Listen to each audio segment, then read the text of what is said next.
Hey guys, welcome back to the channel. In today's episode of Worship Tech Tour, we are here at Christ Church of the Valley here in Peoria, Arizona. This is their primary broadcast location. You are going to get an in-depth look behind the scenes at the AVL systems it takes to host worship services for over 50,000 people on a weekly basis here in the Phoenix area, as well as the online broadcasts that they're sending to people who watch from all around the country and the globe. We're going to dive deep into their audio system featuring Avid for mixing, as well as an L-Acoustic PA. We're going to take a look at their broadcast video system with Panasonic VariCams, and then we're going to dive into the weeds of the engineering of all the equipment racks and the control workstations that they have in their control rooms. You're going to learn a ton in this video, so let's jump in. Ryan, tell us more about Christ Church of the Valley. Yeah. How long has the church been around? Yep. What's the building we're in right now? How many campuses do you guys have? Yeah, would love to share, man. We've been a church now for, I think, going on 44 years. CCV started in 1982.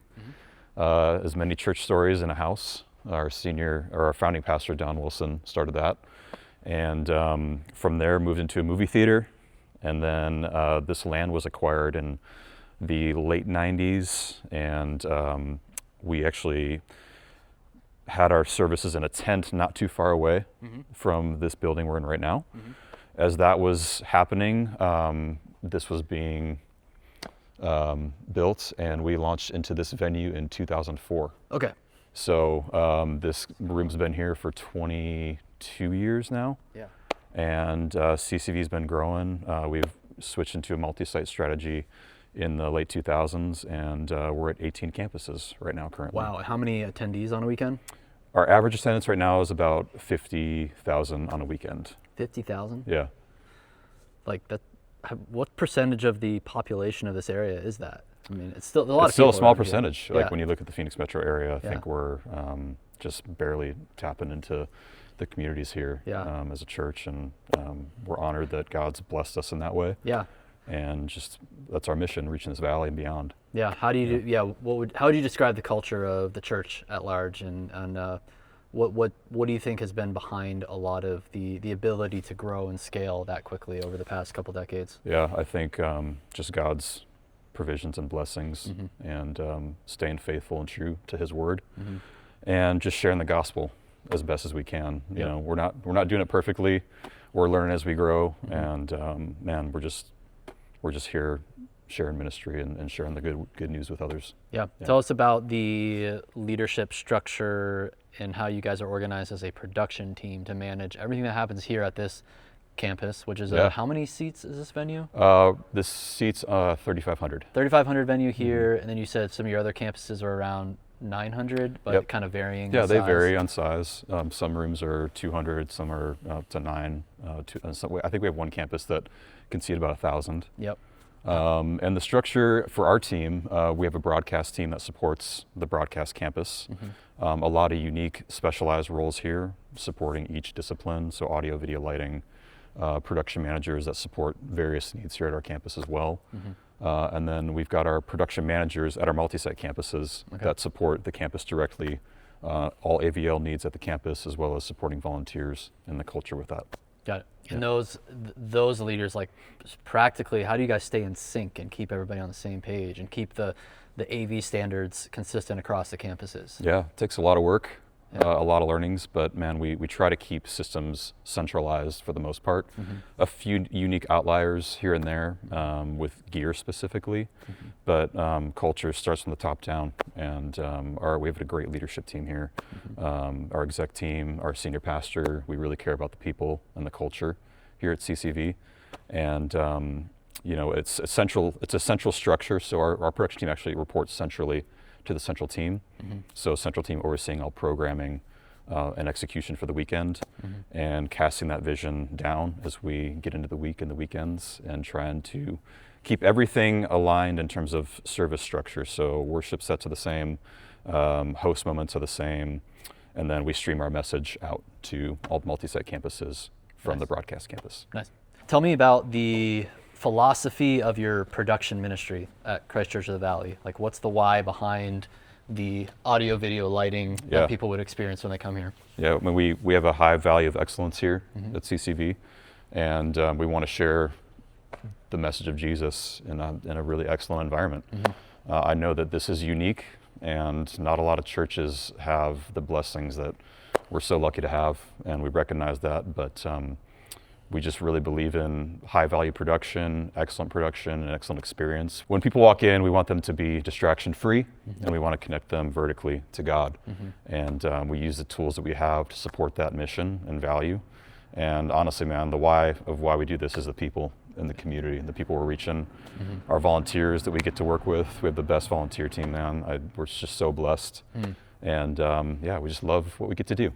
Every Easter, you guys know this, man, Easter's a long weekend, very tiring, and every year our broadcast team goes out to the baptistry after the last service, and we get in the water and we baptize people. And it's such a highlight for us and a reminder of the why. As you're tired, as you get into the end of the weekend, man, you just want to go home and take a nap. But we get in that water and we pray with people and get to see what the impact of what we got to facilitate and how God used us to create moments and experiences for someone to be inspired to get into the water and take that next step is always like, that's so cool. Just the best part. Are you in the water with cameras, or are you just baptizing? No, our crew gets in the water. We call them the dunk squad. Dunk squad. Okay, got it. We got like 4 people. We always throw the young guys in there. Yep. Just because, man, it's such a impactful moment for them. Yeah. And then a lot of us just hang out as people are getting out of the water, and we just pray with them. And just encourage them as they're taking that next step. It's awesome. Yeah. So it's a 22-year-old building. How many like AV refreshes has it gone through, or reconfigurations has it gone through over that time? Yeah, I mean, it was never designed to be a broadcast venue. Okay. So when this was built, it was one campus. CCV was only one campus. Yeah. So the unique thing is once we launched into the multi-site strategy and model, it was how do we start broadcasting from this room? And that was in, what year was that when you guys made that? I want to say it was 2013. I could be wrong though. Blair can confirm on that. I was not around at that time, so apologies if I missed that. And we launched our surprise campus first as our first multi-site. And we started upgrading our control space, which the original control room was upstairs. And that was probably our first phase of the broadcast. And then as we kept building and campuses and growing, then we realized we have a much bigger need to really elevate the broadcast experience, not just from an in-room experience, but also as we're sending the message out to multiple campuses. So in 2021, Summit commissioned our broadcast upgrade, which is our control space. It was a multi-level project. It was control room, a full control room build, integration, as well as an upgrade for our audio systems here as well. So the PA, the console up at front of house, LED wall as well, from projection now to LED. So it was a multi-step process and quite a project. It was really exciting time to be here. All right, Blair, so tell us a little bit more about what's your role here at the church? So I serve as the lead audio engineer. So I look after all the live audio environments across the church, broadcast campus included, but really protecting and looking after the teams for the other locations as well. Awesome. All right, let's start with the acoustics of this venue in particular. Walking around, just talking in here, sounds like a good room. Are there any specific challenges that you've had, or looks like there's lots of great treatment already in place? Yeah, the room's pretty under control. I mean, we have the advantage of not having a lot of parallel surfaces. It's a really wide room, so a little bit difficult for PA design, but it's manageable. We get a little bit of slap off some of the back walls, but it's kind of a natural, large sounding space. So it's a good space. And then walk us through the PA that you guys have. This is L-Acoustics. It's a K3, 8-box K3, and then KS28. And there's some X8 front fills in there in the stage face as well. So 4 hangs of 3 KS28 there, floating cardioid, to get some directionality on them. Are there any ground stack subs? No subs on the ground, so just flown subs, which helps us with that like front to back gradient. Walk us through the audio the I/O and routing infrastructure underneath this, and then we can kind of get to your mixing system too. Yeah, okay. So we have an S6L up here, we have an S6L, the same surface and engine back in our broadcast room. Those are linked through an AVB network. And then we have stage racks around the building, some stage racks for I/O and back of house, which we'll look at. And then another stage rack in the broadcast room, another stage rack here in front of house for local I/O, but that's also available on the AVB network and patchable into both consoles. What are the advantages of AVB versus some of the other protocols? I mean, really it's Avid prescribing the AVB protocol as their mechanism for audio transport. And so there's an AVB network that's specifically for the console ring and the console I/O. And then we have a second AVB network that we use for audio transport, AVB Milan, to be able to get for PA drive and to move audio around as well. I mean, you know, similar to Dante, just a different protocol that Avid uses. So we drive PA through that as well, and using the same stage racks to I/O share for our two consoles, so we don't have to deal with splits, which works out really well. And then we can drop additional desks in if we needed to for scaling different events, either analog splits or just patching into the digital split. And we can run up to 3 of these S6Ls on that I/O loop at the same time. Why the Avid route for mixing versus all the other options out there? I mean, it's a good time to be an engineer because all of those desks are awesome. There's so many great desks that we could use. We've chosen Avid for really a couple reasons. I mean, one, we love the workflow. I think the snapshot automation workflows are really excellent for churches. You know, one of the challenges for church engineers, right? We've got the same venue every week, maybe the same band, maybe a different band, different songs. Usually rehearsals are really fast, and you got to just make quick decisions. You got to be able to create your snapshots and scenes really fast. And so the snapshot automation is really strong. I think Avid does a really good job with Waves integration. So Waves integration built into the GUI of the console, of the platform, and I can then automate it in there. I don't have to deal with the external computer to run Waves. I can add it into my snapshot automation, not having to deal with MIDI. As well Can you as show me that? Where's your like super rack, or where you? So I mean, truly, I can put them on the console just like any other plugin. So I've got my plugin windows here. And then I can just go to whatever channel I want, and I can see my Waves plugins integrated as a specific. So it's like its own SoundGrid version rack. of Super Rack. It is. It's called SoundGrid Rack for Venue, which is the wrapper for the Waves plugins, and then all the Waves plugins are the traditional Waves plugins you see. Optimized for the Avid platform. So I have a Waves card installed on this engine, which is connected to a server. So there's no external computer. The engine for the Avid is the computer. And then that Waves card allows me to connect to my redundant servers, which I can then use these plugins in here. Got some other plugins as well. It's an AAX DSP, so I can use some other plugins also. But Waves has been great for us. And that's also one of the reasons we chose Avid, was because as we were considering upgrades from our older D-Show systems years ago, you remember those consoles, they were awesome. Our teams were already well integrated and trained on Avid systems. So when we were demoing a lot of desks, we tried all of them.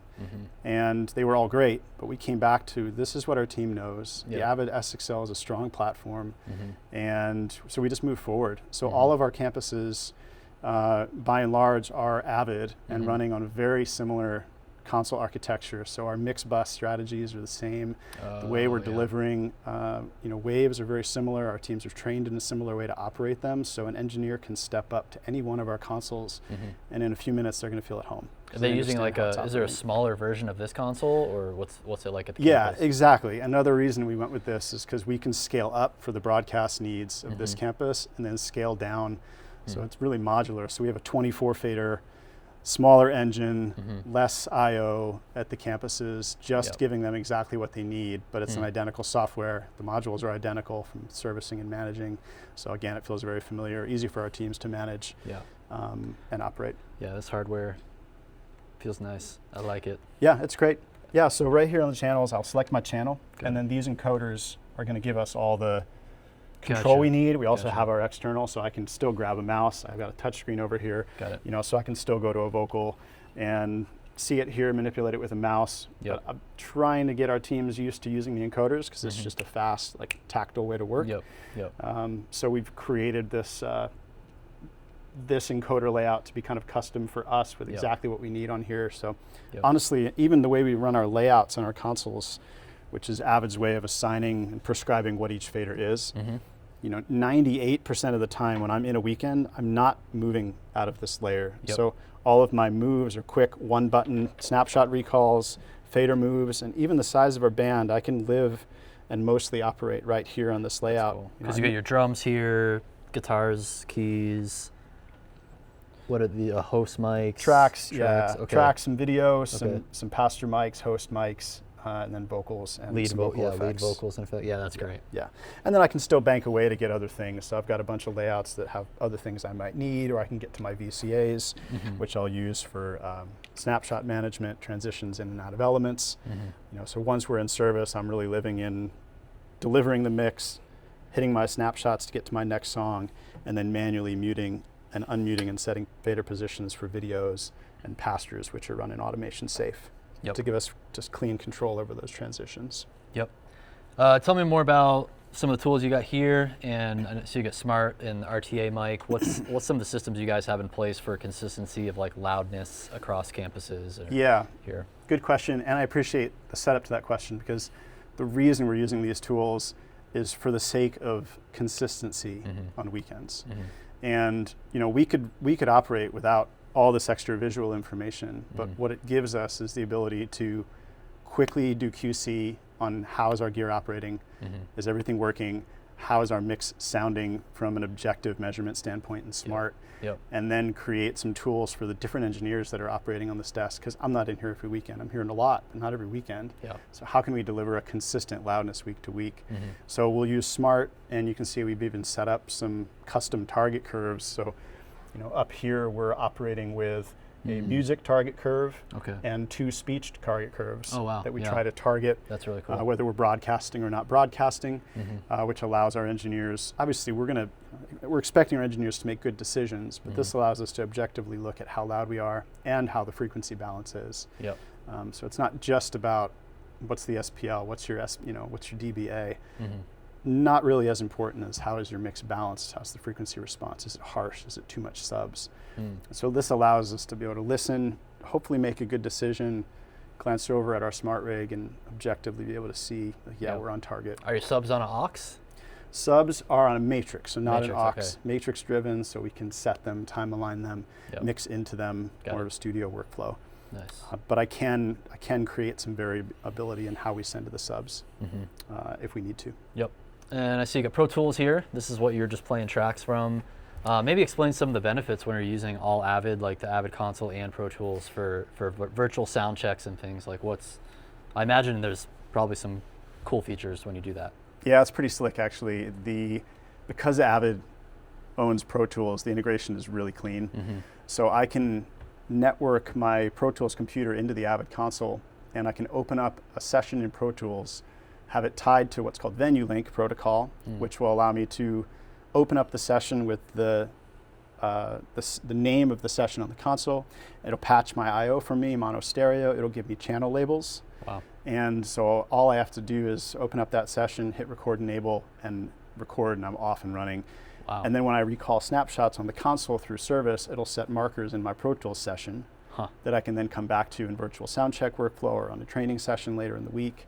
Whoa. And quickly turn the console into virtual soundcheck and just push those tracks back to the console. And the gain structure will be identical. So if the kick drum was showing up at -10 dB full scale, when I hit play back on the console, it'll show up as if that is coming from the stage. So super valuable, not only for doing preparation for the weekend, but for coming back in with an engineer during the week, doing some training. I mean, even for us, our staff engineers, we're coming in when we can carve time out and just practicing like a musician would practice, because on the weekend we don't have a lot of time to just try a lot of new stuff. No. But we have to be trying new stuff. So the time to do that during the week. Tell us what you have down here. So racks, pretty straightforward. Networking stuff. These Luminex switches are our AVB switches. So console I/O, and then the AVB Milan for PA drive, and moving some audio around the facility. Standard network switch for our VLAN production systems, so things like wireless workbench and network. Fiber, classic Neve 5045s for speech, really trying to maximize gain before feedback for not only the in-room experience, but protecting our broadcast product.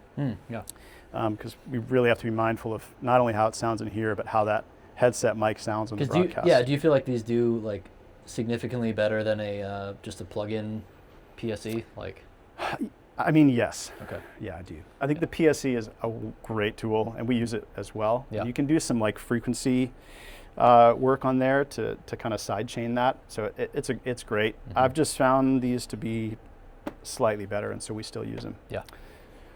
And there's tons of tools coming out now, so we're trying to keep up with just, looking for ways to continue to increase the quality of our speech, because that one mic that's the mic. That's the most important, mic that we run on the weekend. Yep. Over here from the bottom, we've got our Pro Tools computer. It's a beefy one because we're running, hundreds some channels at 96K, 24-bit. Wow. So it takes up a lot of space and a lot of traffic. Yep. Hard drive and memory. Wave servers, primary redundant. Our front of house I/O. L-Acoustics P1, that's our system processor for the L-Acoustics. Also has humidity and temperature sensors. So we're in a big enough room here that fluctuations in temp and humidity can really change the high frequency, especially throw it at the back of the room, which in here is important because we're in the back of the room. Yeah. So we're measuring that daily and modifying it and adjusting it to make sure that we're on target with our high frequency. Yeah, how do you, when you're mixing, it's like when you're up this high in the stadium seating, it does, the levels sound, to my perception, it came down a little bit. Yeah. As opposed to like when you're down on the floor. As expected. Yeah, so like how do you coach your team through that? Like, just knowing like, hey, it's going to be a couple dB louder down there than it is up here. Yeah. I mean, that's a classic church issue, right? Yeah. You're always putting front of house in the back. And if the audio engineer was in control, the front of house would be right in the middle of the room in the optimal position. But we all understand why that's not realistic in church. So our job is to make sure that we're understanding what the front of house position sounds like relative to the rest of the room. Yep. So it's just an exercise for all of our engineers. Get out of the booth, go listen. Get your steps in here. You get some exercise. And here it's tough because, man, we're taking a walk down there. So really for us, it's less about like going and getting out of the booth for an entire song, and that's tough. Yeah. It's more about, for us, as staff engineers in this room, we live in this room. So we're just spending a lot of time understanding what the differences are and how those things are translating. Also taking notes from teams that are down there. So on Saturday when we're doing our services and run-throughs and rehearsals, we've got a producer that's down on the floor. And that's the guy I'm taking notes from because they're the one getting that floor experience and understand. And so, we're just working on that together, making sure that we're translating well. Explain the structure of the audio engineer staff and the different roles. Are they contractors? Are you guys, is it full-time staff? Like, what's that look like here at this campus as well as all your distributed campuses? Sure.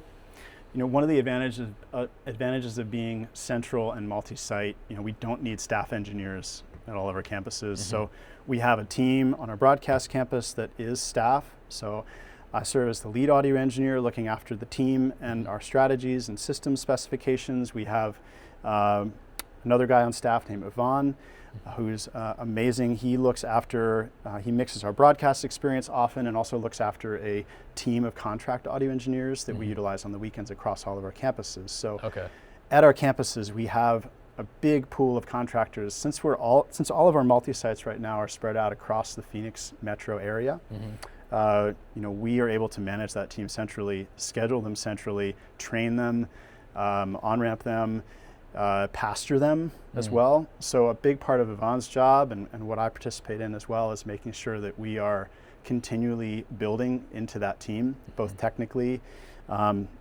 skill-wise, as well as helping them be really good collaborators, working with the production managers, and just helping them in life. I mean, because we're trying to create really good environments in the room for our guests. Of course, that's a given.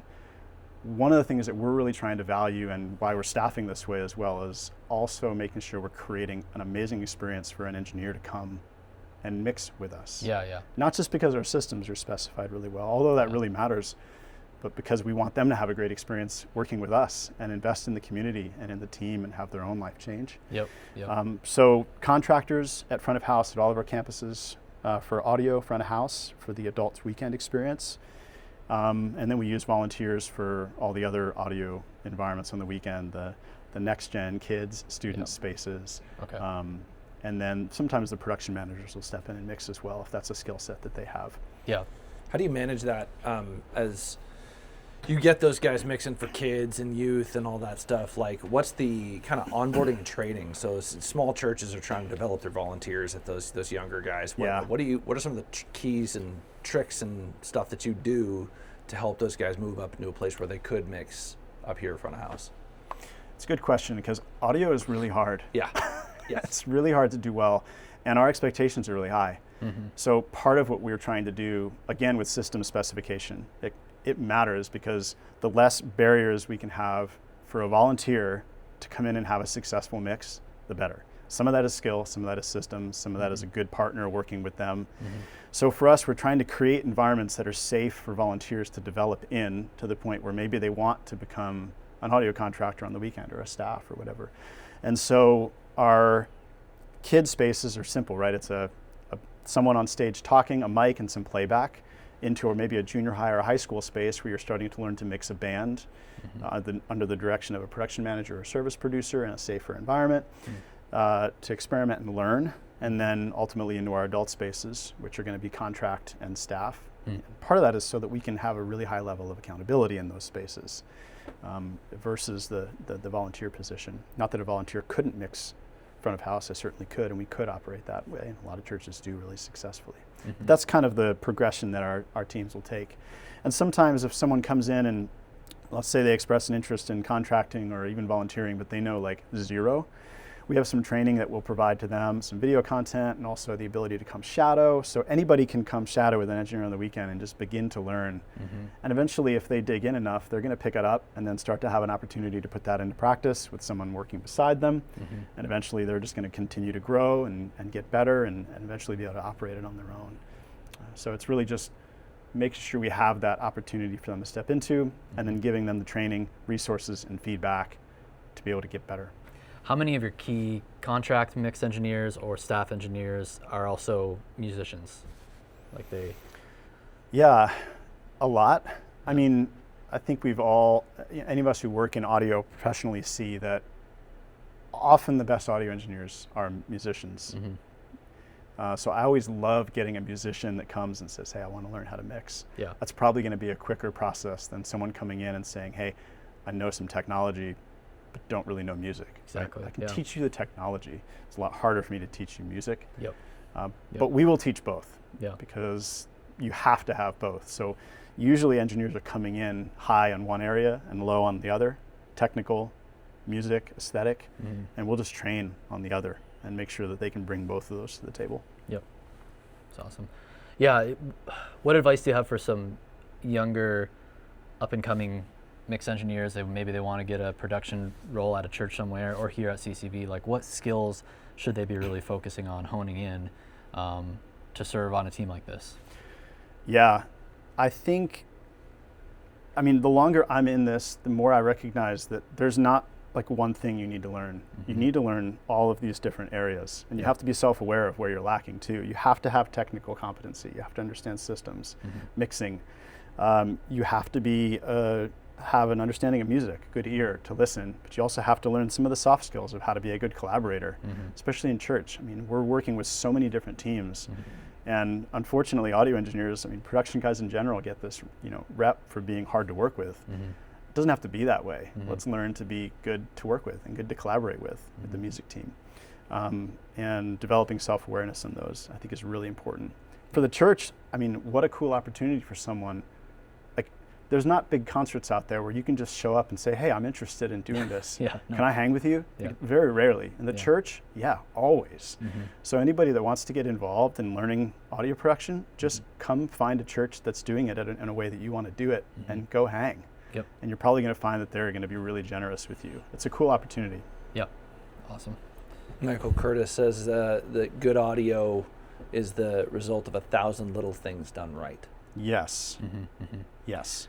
It is a lot of decision making And the culmination of that experience not only makes you make good decisions, but helps you to make fast decisions. Yep. Which is really what we're looking for. Yeah, and smaller to mid-sized churches, having that systems engineer knowledge too is actually, I'd say, probably more important because when you guys are at a larger scale like this, you have staff who are dedicated to maintaining like all the underlying infrastructure. So when you're mixing, you can focus on mixing more. Yes. But at smaller, probably your smaller campuses, it's like someone's also going to keep an eye on like, is the audio routing still where it's supposed to be? Like, why are we getting signal here, right? Before we even worry about mixing it.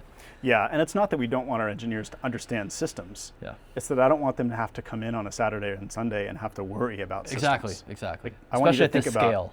I want you to think about mixing, Yep. executing transitions, Yep. all that stuff. Yep. All right, Aaron, tell us about your role here.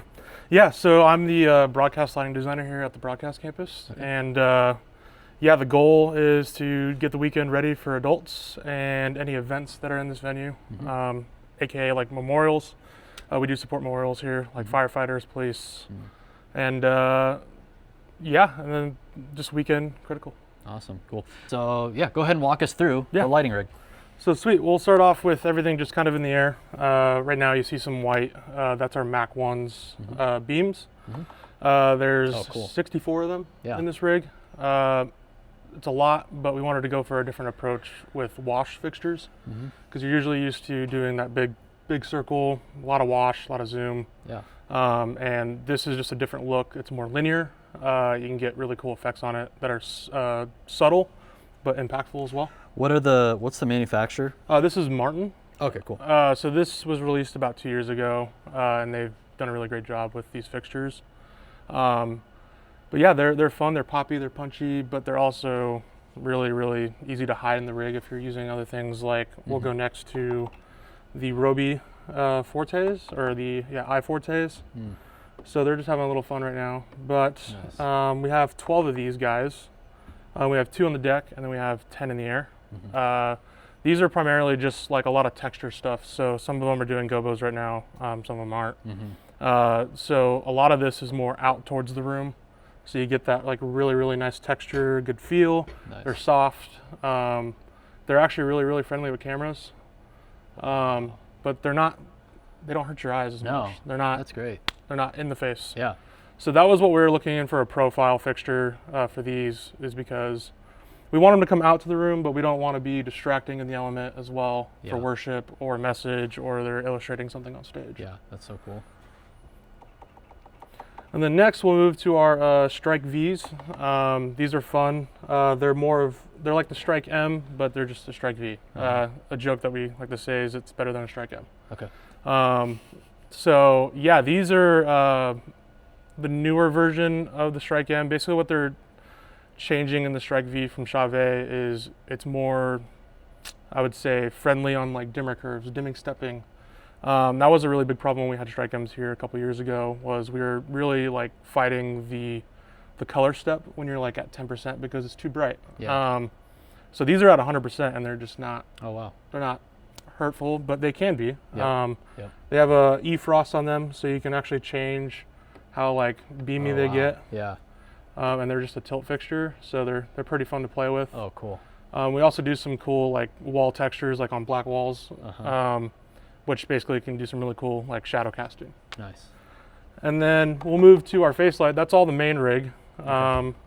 Just 3 selection groups. So you got your Martin Mac 1s, Robi I-Fortes, and then you have your Chauvet Strike Vs.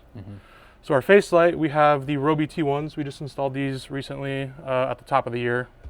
We used to run the GLP S350s. Okay. But now we're on the Robi T1s, and we have, I believe, 12 of those. So we have 2 side lights on each side, and then we have 8 in the front. Oh, wow. So those are just like, they're spots. Okay. Yep. So you can like control the angle and all that stuff too? Yeah, they have 4 shapers in them, so you can adjust that to what you need to be. Face light temperatures, we usually run around 5600, which is daylight, and then our foot candles are about 60. Okay. So it's just in that like right around that range, which actually helps for our cameras on our VariCams. Oh yeah. Wow. And then we'll move on to our overtop crowd lighting, which we're running the ETC FOS 4 panels, which oh, that's cool. is like really nice and dynamic for our online experience. Yeah. It kind of brings you in the room from online, but also brings the room entirely to the stage. I like that. I never thought about doing that instead of like having to do all your house lights to, I mean, do these house lights change color too? No, these No, are yeah. just stock warm. But that's a 32. cool way to like bring the, like you said, bring the color, bring the lighting, the atmosphere into the crowd a little bit more. Yeah, yeah, and then we added these cove lights, is what we call them, which Oh, yeah. also extend the room. Yep. That's cool. And so that was like our big thing last year that we kind of like reevaluated, was like, how can we bring the room to the stage, make the stage and the room one thing? Yep. It's never separate. The congregation is one with the worship leaders on stage. Yep. Exactly. And then hairline, I don't remember the fixture on these. They've been here before I was even here, so I just kind of utilize them. I think they're the ETC Psych model. They're pretty old. They still work. They do their job. They work great. Yep. And then we also have an RGB edge light, which we use as like marking systems. So like when a worship leader is coming to the stage to load stage, we actually have like these really dark blue marks that they are 1%, and they just drop it. So That's like I can see those little blue marks. That's what you're talking about. Oh, Yep. that's cool. Okay. So I can show you just kind of like, Whoa. if we're going like 3 wide, that's 3 wide position. Oh, so they just know where they're going. Yep, That's so and it's like stage is dark, they can see them, it's only 1%, the congregation can't. Yep. That's cool. So it keeps it pretty like clean stage. Yeah. So when like our teaching pastor comes out, there's no like gaff marks that you're seeing. Yeah, And, like yeah. it can catch someone's eye if they're new to online and they're like, what's that orange mark for? I don't think I've ever seen that solution before. That's cool. Yeah.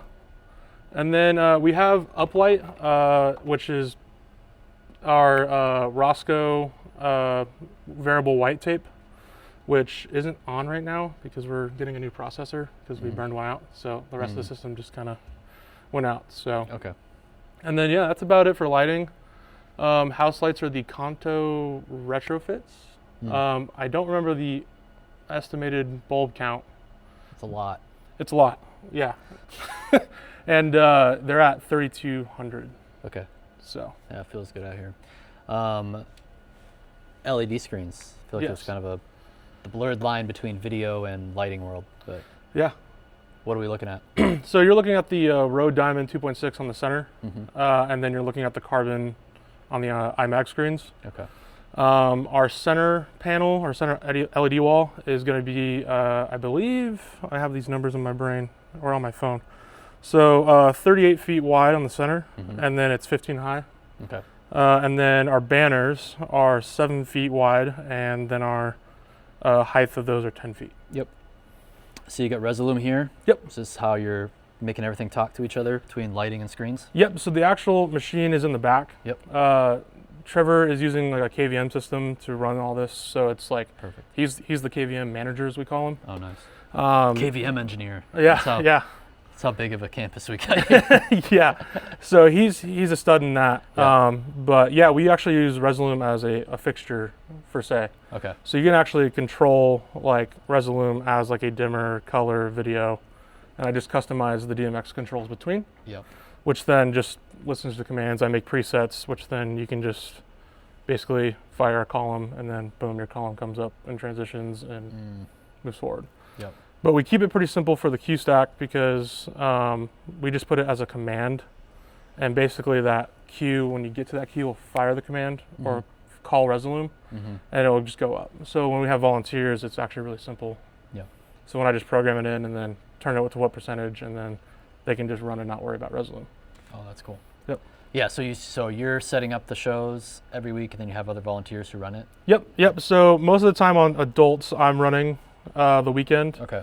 But I do like to have volunteers come in and actually operate as well. Yep. So I have 2 like really key volunteers who have been like doing it in junior high space, Yep. which is just the command wing version of this. Okay. And they've been digging in and like programming how they do their aesthetics, and then bring them in here and then actually operate Sunday, Monday. Yep. Usually I'm here on Saturday just because we're live, we're broadcasting too. So I'd like to try to take that pressure off of them and then let them worry about Sunday, Monday, and just learn. Yep. This is MA3? Yep, this is MA3 full size, and then right behind you is the command wing. And that one is our backup. So if this one ever just dropped out, this one's available. That's cool. So no, like ideally nobody's ever really having to do anything over here. Correct. Got it. Yep. Yeah. Nice. I love the room at front of house here. Yeah, I it's just great. You don't ever see this much room at front of house. Yeah. It's great. Yeah. So much room for activities. Yes. And you got bottled water over here, a little fridge. What do you got in the fridge? You got a bunch Just of water. Just a bunch of water. Keep I'm yourself gonna give you hydrated. a 2 out of 5 star fridge rating right there. We gotta have like the bubbly stuff and the fun stuff too. Yeah, I mean, good. yeah, we'll put that on the list. Down on the end. Oh yeah. Don't need a flashlight. Look at that. Don't need a flashlight in here. Well lit work. Oh, sorry, Gabe. The world of amplifiers. That's a lot of amps. Because those guys are all decommissioned. What are these for? Yeah, so this is like original amp rack. Think Oh, wow. like stacks of QSC amplifiers. Yeah. And this is it now. This is a new one. Okay, Just LA12Xs. All right. For the L-Acoustics, some fiber, UPS, and those ABB Milan primary and backup switches for how we're doing PA drive. ABB networking into the amplifiers. That's Beautiful. It's beautiful. Yep. 1, 2, 3, 4, 5, 6, 7, 8, 9, 13. 13 amps. You know what? That's actually not as much as I thought for how big this room is. No, I mean we could have for sure run a larger system in here that had more headroom. Yeah. We specified this system to really be just enough to be able to do really any of the events that we do internally. So Yeah. we're not bringing in an EDM show and Yeah. letting it rip. We're just not specified Yeah, I for need that. more subs if you do that. Yeah, so we're not over specified, but we have enough headroom to really do anything that we would need Yeah. on this system. Very cool. Awesome. All right, Trevor, tell us more about the video systems kind of at large here for the church. Like before we get into the camera details, explain like where are you guys sending video to and whether it's online with other campuses, maybe talk through the bigger picture of where all this content's going. Yeah, so this is the only campus as our broadcast campus that has cameras. So we stream to our live, Chop, so our live stream platform, and then we also stream to YouTube. Those get the same feed. And then we also stream to our multi-sites. We've got 17 other multi-sites that receive just the message, no worship stream. So they've all got their own local bands and hosts, and then they pull our message and bumper and life stories. So yeah, we stream to, and there's sometimes we record for different, like if we've got memorials, we'll stream to news sites or different things. And then we're also always recording program and clean feed for social media edits and different archived things. Got it. So yeah. Nice.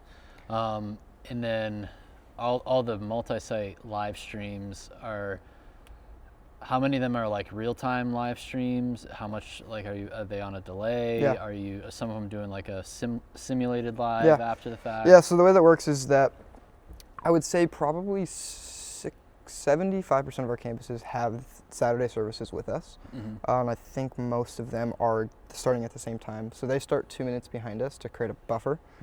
So they're receiving their video feed within 40 seconds from when we're sending it. And then they've created a buffer by starting services later.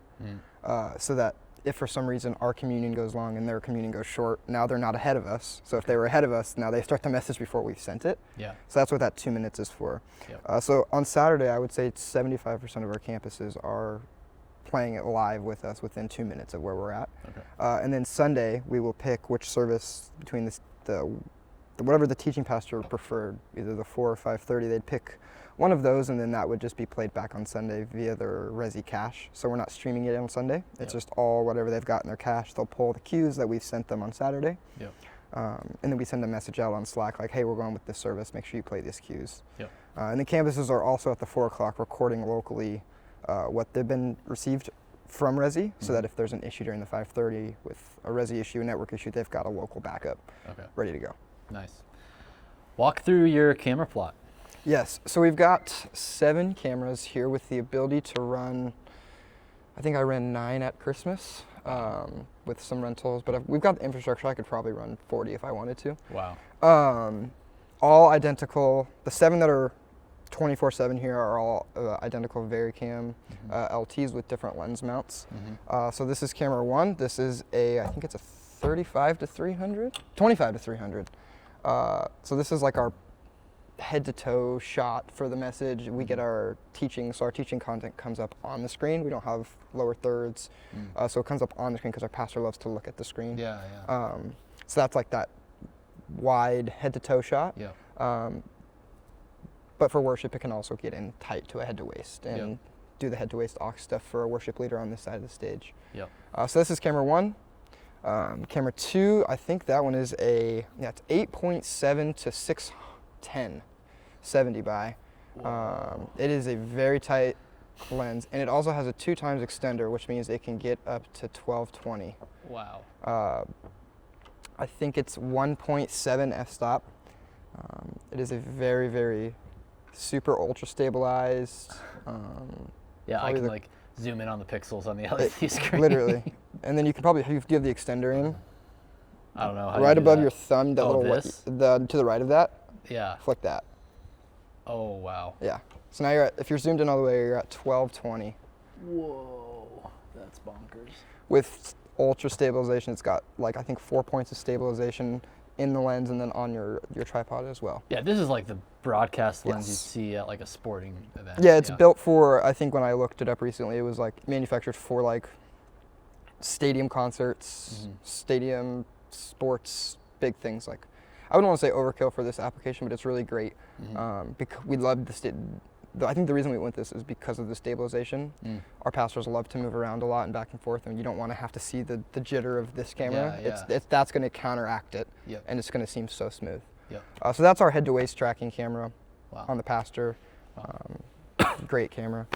And then in the back there, we've got camera 3. It's on a little dolly system. All our camera 3, that can move around wherever we want it. I've found the best solution to just figure out a way to connect it to some pipe there, and we have to deal with a lot of like wherever we put that camera, we have to be careful with seat removal. Yeah. Right, we don't want to block 50 people's view. We don't want to take away 20 seats. Yep. So that's probably the best space because all the seats behind it are up, so no one's getting their view blocked. Yep. Same thing. I think that one's got a 20 to 120 on it. Still Fuji. All of our lenses are Fuji on we call them our stick cameras, or our like tripod cameras or whatever. Yeah. And then over there is camera 4. That's our jib. I think it is a 40-foot jib. That's a big jib. Yes. Same thing. Same camera package and lens package as camera 3, 20 to 120 on it. Okay. Wow. Yeah, we've got that one we run that mostly just on Saturdays for our broadcast. Especially because Sundays we do have a lot of people that come on Sundays, and we want to make sure that everyone has the same great viewing experience. And sometimes when a big crane is flying around in the middle of the auditorium, you get people that are like, I can't see you or whatever. So we just say, hey, we're going to use it for our broadcast, and we'll tuck it away on Sunday so that everyone makes can sense. see it. That's cool. So it's a compromise, but it's been really nice, and having it's been really good to elevate our broadcasts and get cool dynamic preaching shots and worship shots and crowd shots and all the different things there. Yeah. Wow. Yeah. And then camera 5 and 6 are our like roaming handheld cameras. So camera 5 normally stays on the stage. Depending on our stage plot, sometimes we'll remove the drums to the other side. Because the jib is there, I always put camera 5 on that side, either if it's electric or drums. And then camera 6 is roaming around on the floor with all on easy rigs and Teradeks, and I think they've got Sigma 24 to 70 lenses on them. Okay. And then the camera 6 has got the availability to put a 70 to 200 on it. For the message, we put 6 there on that tripod to get a cool like slash camera shot. Just a different variety, because otherwise it could feel kind of static if we're just sitting here the whole time. Yep. So that's what that is for. And then camera 7 is right here. Does not move, it stays there. We use it primarily as our teaching pastors love using the full LED wall to show graphics, texts, animations, all that stuff. And we want to be able to have a camera that's just always ready to grab that. And we don't want to have an operator zoom out, grab it, and then 2 seconds later have to go back in. Sometimes it's hard trying to teach people that, or the speed's incorrect, or we have such a specific placement we have with this camera that going back and forth is just not reasonable. So we have that camera literally just for the wide shot. Which obviously it can be moved around or whatever. Yeah, what do you guys like about the Panasonic VariCam ecosystem versus other options? I mean, out there? I think they just started discontinuing them a couple of years ago, but again, when we spec'd out them in 2019, 2020, they were top line. They were great. Red didn't make the full broadcast stuff yet. They didn't have their broadcast fiberbacks on them yet, so we didn't want to jumped the gun on that, you could say. Yeah. But they've been so reliable for us, Mm-hmm. and I love the way their color comes out. They're super operator friendly with the 3 user buttons on the side. They can hit it to push in focus peaking, push in focus squares, different types of things to make the user. I've never seen focus squares before. Yeah, it's probably this. I was super hesitant about it when we set them up, but it's probably been, you could probably ask all of our operators and it's their favorite feature. Yeah. Because you would think it's super distracting, but it's really not, because they get smaller the closer you zoom in, and they adapt to the person. Yeah. And that's through the camera, not through the monitor. Yep. Which is super cool. Oh, cool. The reason we love VariCam so much, and we kind of can't necessarily go away from them, is because we shoot variable frame rates in worship versus measures. I know a lot of other churches are doing it, but the VariCam makes it so easy to switch that. Oh yeah. So our VariCams are always outputting at 59.94, which looks awesome for teaching, right? Very smooth, natural motion. Yeah. But can feel really weird during worship. Yeah.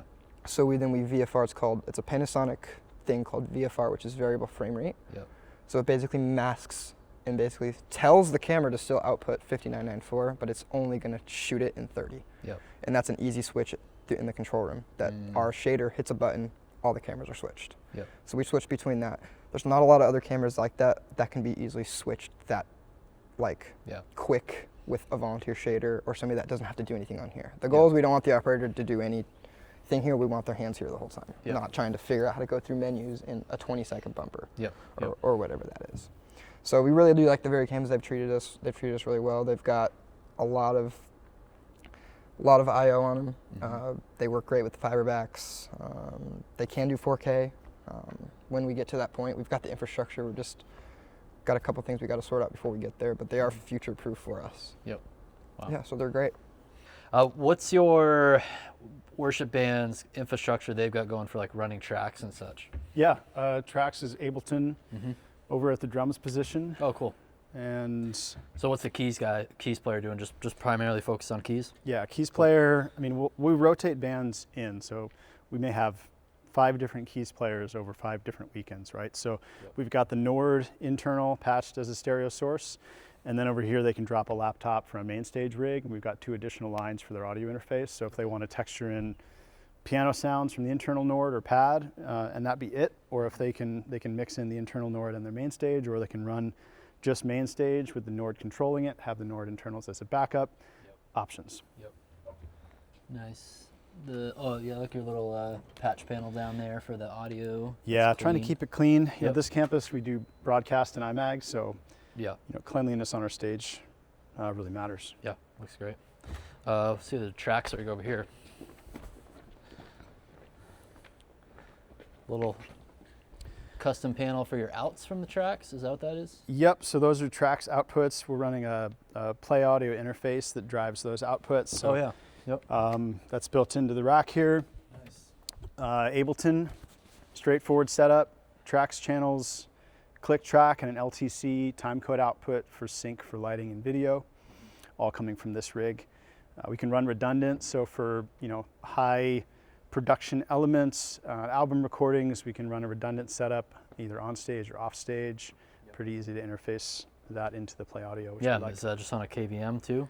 Yeah, we can run KVM on this as well, so we could remote into it, trigger it from off stage. A lot of options, really just dependent on the event. On the weekend, we try to keep it really simple, so the drummer's operating that. We've just started integrating a solution at campuses where we have a little like KVM cart, so we can cart that Ableton position to the music director, so the MD can actually operate the tracks even though the host computer is sitting at the drums, which has been really awesome because the MD can be in control of not only managing play pause through the service, but the rehearsal workflow. Oh, yeah, so the computer is here actually. Okay. Yeah, the computer's here, like the interface is here, but options for KVM if we need it to be able to run that position from somewhere else. Nice.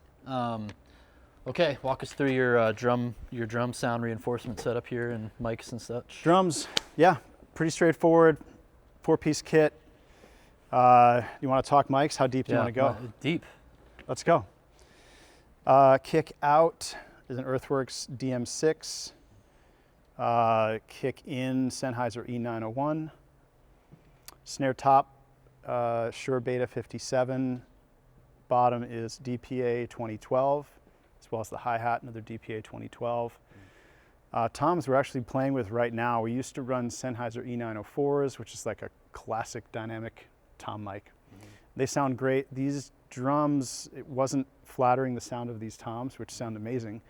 So I pulled out these old Shure Beta 98s, which are like small diaphragm condensers, a little faster, a little bit more top end, which flattered these drums a lot better. So we're actually going to go through an exercise now of demoing out some different mics for this kit and see which ones flatter it more and move towards that. But these are taking care of us right now.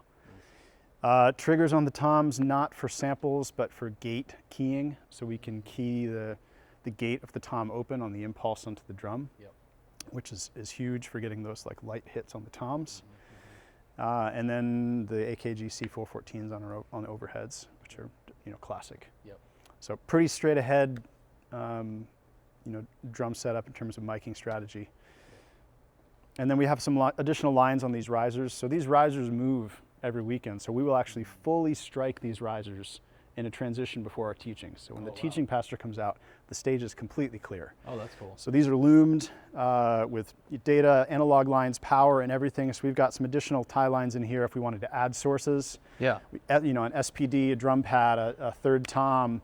We can add those lines in, and then we also have the bass guitar rig wired into this as well. Got it. Yeah. So the loom right here just stays.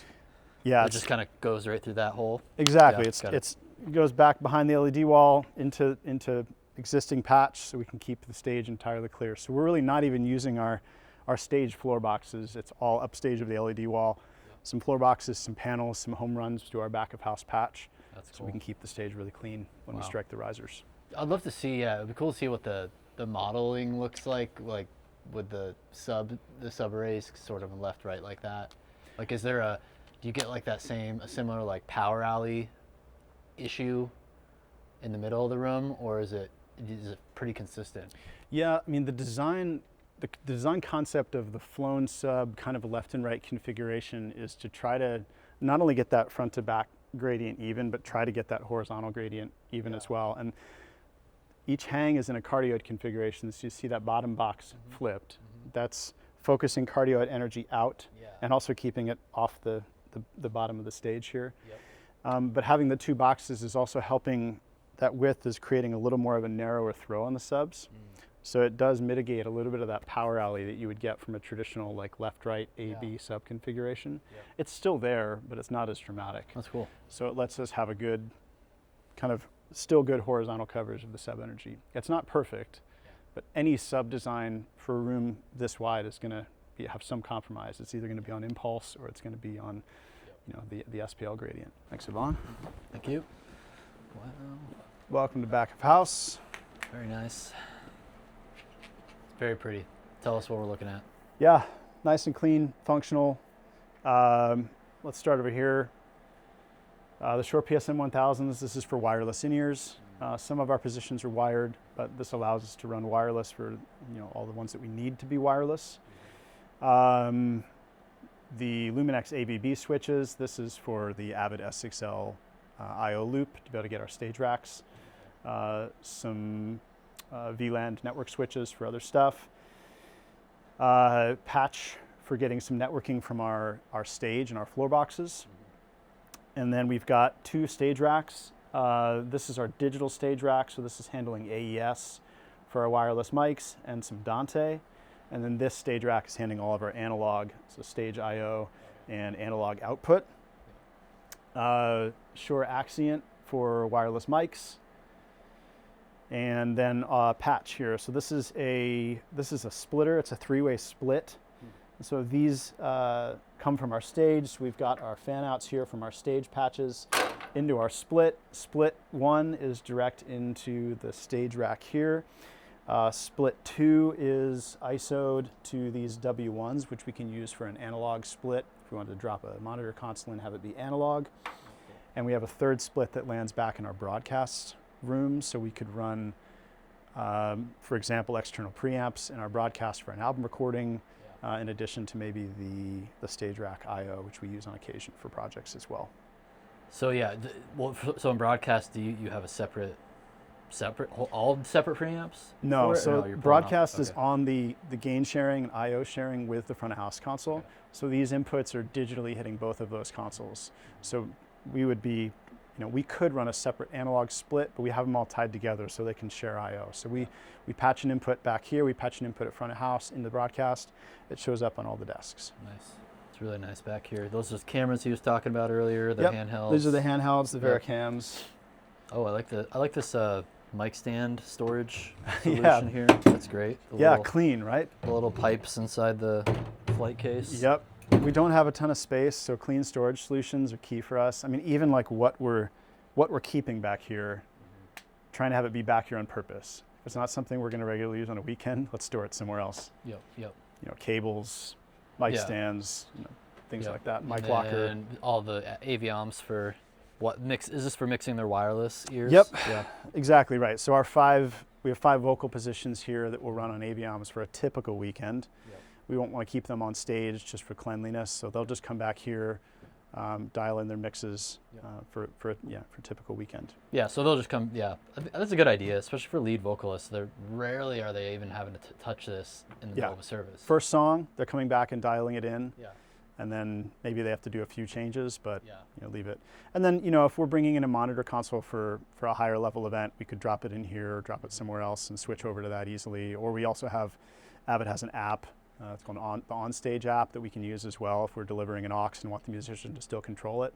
So a lot of different monitoring options. But our standard weekend, it's just AVIMs. It's simple, predictable, works fine. And it's standard for what we're doing at the campuses as well. So if this were just a standalone venue, I'd probably drop a monitor console in here and rock that every weekend. Yeah. But our bands rotate around and they're seeing these same AVIM deployment at all the campuses. So it's very familiar for them to come in and work off of the AVIMs. It keeps our rehearsal process really fast, clean, consistent with our campuses. Do these guys take like AVB to their main processor and then it has its own AVIM thing, or how's that work? So the AVIMs are Dante. So I have Dante cards on my stage racks. Oh, okay. And then I take 32 channels of Dante into the AVIM system that and then makes route those to the mixers. Cool. Tuner. I love to be in tune with Jesus. Little Jesus. Mini Jesus. Is this for like instruments to tune, or why is the tune here? Wireless acoustic guitar, and then we have an output Oh. from the wireless acoustic receiver that Mhm. routes into this tuner, so acoustic that's player cool. can just come back, tune That's up. That's awesome. Magic of tie lines and such. Bunch of mics. Yeah, mic locker, make just sure. storage. Nice. So these are our handheld rigs. Like I was saying, we've got camera 5 and camera 6.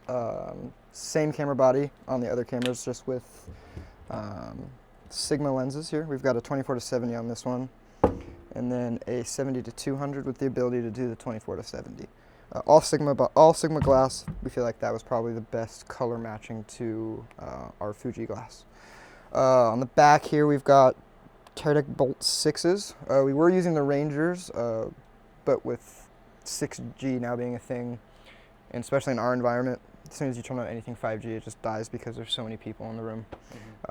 Cell phones, all that jazz. In 2021, that was great because 5G was kind of a newer technology, and everyone was still on 2.4. So I would say those were kind of past their time. So the 6G's been great. We haven't had any dropouts, and with a room full of 3,500 people, I'm able to walk all around. And these are a lot less power consuming than the Rangers were, which means we can not have to switch batteries as much. Added a D-tap power monitor on it, so our camera operators have a note how much voltage is when their camera's going to die, so they can know to shut it off safely, so it doesn't die while they're shooting. Yeah, and then we've got hooks on them for easy rigs because they're not the lightest cameras. Probably about 20-ish pounds with everything on it. So we got easy rigs, makes it easy. It doesn't necessarily stabilize it, but it takes the weight off the person's hands, puts it on their back. So we got these cameras here, and then in that locker we've got our comms. I can open that a bit. We've got comms and battery charging in here. So I'll go over here.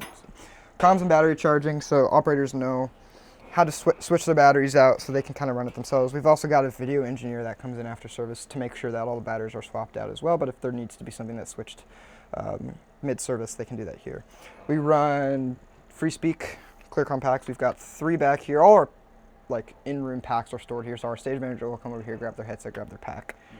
We've got those here. We've also got a couple spare if we ever have an event where we're running 4 wireless cameras. We've got the headsets for it. And then battery charging, and then just some spare cameras for ASL. We do an ASL recorded service on Saturday that we record internally to an SD card, and then we export that to YouTube with a little 2-box thing. Nice. So that's this, and then over here we've got our kind of like a utility cabinet for camera gear. So the engineer can come in here and grab SDI cables, HDMI if they need it. All the comm headsets are in here as well. Same with some charging equipment. It's more for like during the week events if we need to grab something real quick, and then just miscellaneous things. And a cool little station that they can put their camera on, suit up, and then get out. Nice. Okay, backstage. This is kind of functions as our green room. Stage manager position, managing flow of people on and off stage, as well as making sure everyone's mic'd up, mics are on or off if they're supposed to be. Wireless charging station, wireless workbench for our stage managers to see wireless status, and then a multi-view for our stage manager to be able to see what's going on as well. Yeah. Wow. Does the manager have like assistants who do the moving stuff in and out? Are they just calling cues back here? Like are they doing all that? The stage manager is taking cues from a position we call our service manager, Chuck, who I think you'll meet in a little bit. And so he's making sure that when he gets the go or send cue, that he's getting that person on stage with their mic on. Yep. And also managing any furniture loads as well, if there's tables or things to be able to take out. Just really managing transitions, making sure we have people backstage when they need to be backstage, and getting them out and on stage on time. Nice. Welcome to the Spaceship Launch Center. So cool.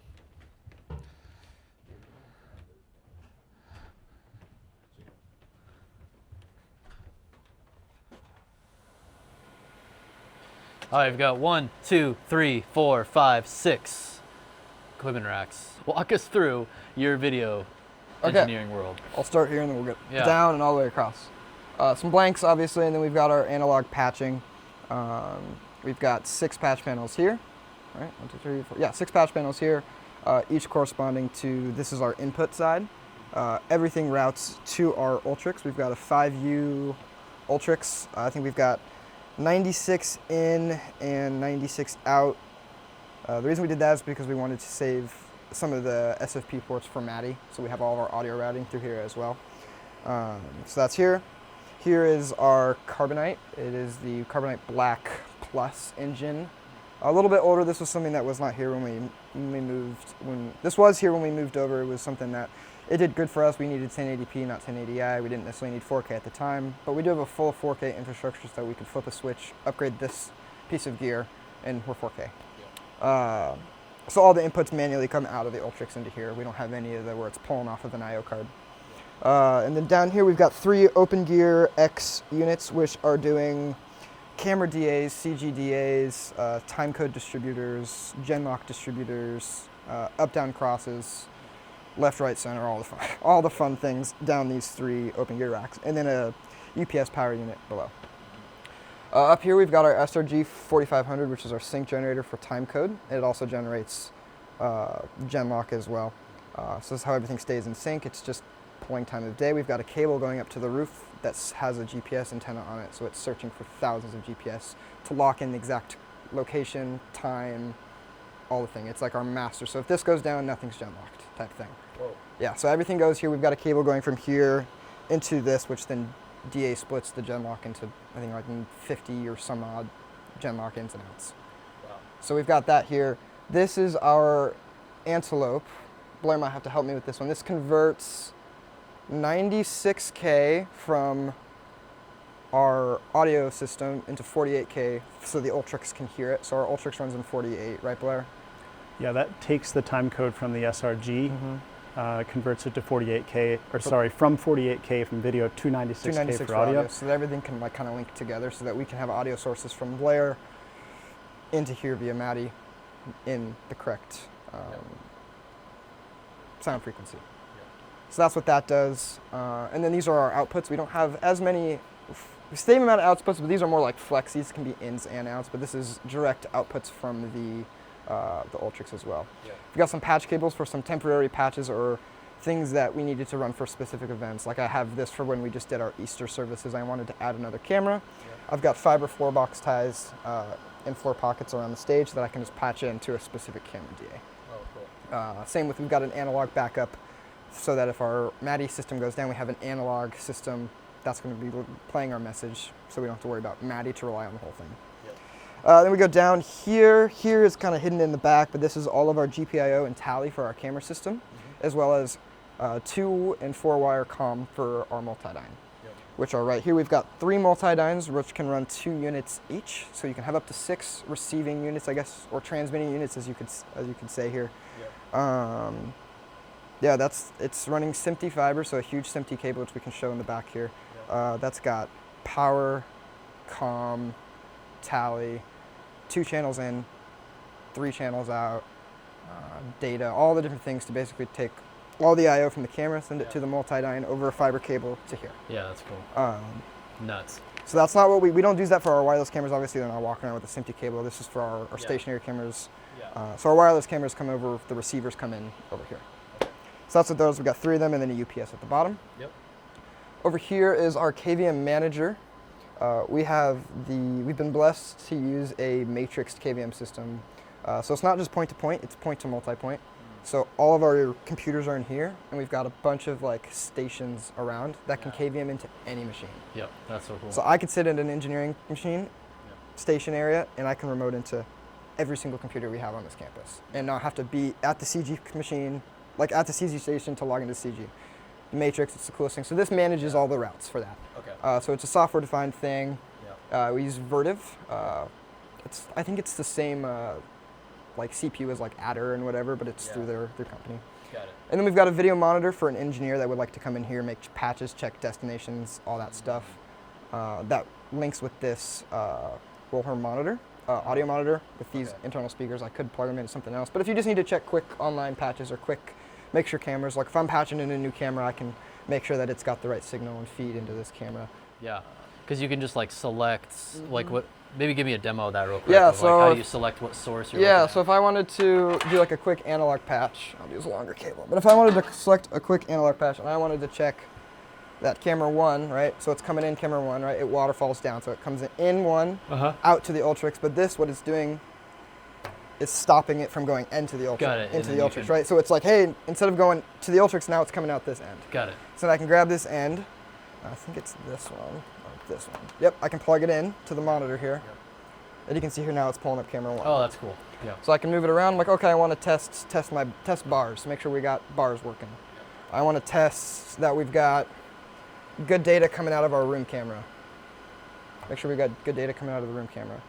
So that's that. So that's analog patching if I need to make those type of switches. But then we also have a UltraTouch, which is connected to the Ultra. So this is internal patching. So if I wanted to grab, I think this one is, oh, it's engineer. So we've got categories. So our engineer, I think it's called online QC source. And if I wanted to check router multi-view 1 on this monitor, I hit take and it takes it there. Okay. So it can do that, but again, as soon as I plug in, right, it's overriding it. Yep. And now it's taking whatever I've got here. Yep. So that's what this whole system is. We've also got a comm here that can be fully customizable. So if we really wanted an engineer to sit in here and still be able to hear service, make critical patch changes, they've got a comm as well. Yep. Speaking of comm, we've got a Clearcom Eclipse series matrix system with a IPA card, which is how we're able to get comm over the internet, and also a bunch of 4-wire direct in MADI. It's got 96 MADI ins and 96 MADI outs. It's how we're able to get our comm audio to front of house. So if they want to hear comms at front of house, or that's how we're able to send so that we can talk on comm through a panel, like hold a button down, talk on comm, and it's going to the band's ears. Yep. Same if they can hear us. That's what the MADI's for. Wow. So we've got a bunch of analog 2-wire lines, 2 IPA cards, a lot of redundancy ready to go. Yep. Obviously fully customizable and all that. And under this, you can't really see it, but under here we've got a radio interface. So we've obviously got radios, walkie-talkies, and sometimes we want to hear those in our comm. So we've built a system that can take the radio, goes into a 4-wire cable into the comm with a trigger connector. So you could trigger a button to talk on the radio from your comm. So I could walk around with a free speak headset, hold a button down, and talk on the radio to everyone. and Oh, also that's here. cool. Okay. Really cool thing. Wow. It's helped really well, so I don't have to walk around with a radio pack headset, all the stuff. I can just wear a nice Yeah. point source audio headset connected to a clear compact, do radio and talk and comms at the same time. Oh, that's cool. So that's a really cool thing. It's not a lot of people do that type of thing, but it's really been Yeah. helpful in this situation. Yeah. Then over here we've got our 3 Resi encoders and decoders. We've got 2 encoders. One goes to campus. You can see here we've hit all the different brandings of Resi. Yep. We started, I think this is our very original first one we've ever had when they were living as one. Yep. So this goes to campuses. This is our multi-site. Takes in a 1080i system because some of our campuses are still on old 1080i switchers, so they can't take a 1080p. So we have a Gator card in there, which converts it from 1080p to 1080i. Wow. So they receive a 1080i signal. Online is just for YouTube and our church online platform. It's taking a separate feed off of the switcher. And then we have a decoder for the campus, which is here. So we're able to set Resi cues so that ins and outs, so that campuses receive those Resi cues and can see, hey, here's the message start, here's the bumper start, here's how much time is left, here's when we need to load the band. Got it. And a lot of that's done through our online. We have an online staff member that sets those cues Okay. as well. And then this is it's a RS422 gangway 4, I guess what they call it. It's how you're able to use like a remote control panel to start and stop different decks or whatever. So we've got four channels for Hyperdeck 1, 2, and then our 2 different Shoguns here. Oh yeah.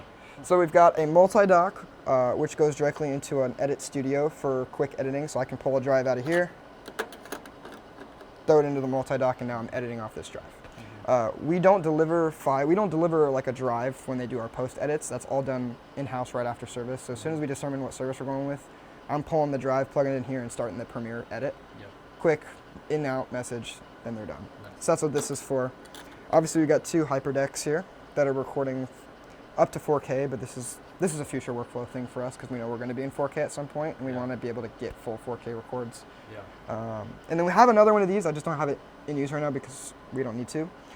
These are Shogun Studio 2s. These are discontinued. We got them. They were really popular when we got them. They can do 4 input recording at the same time. So we use this as our ISO. So we're ISO recording camera 1, 2, 3, and 4.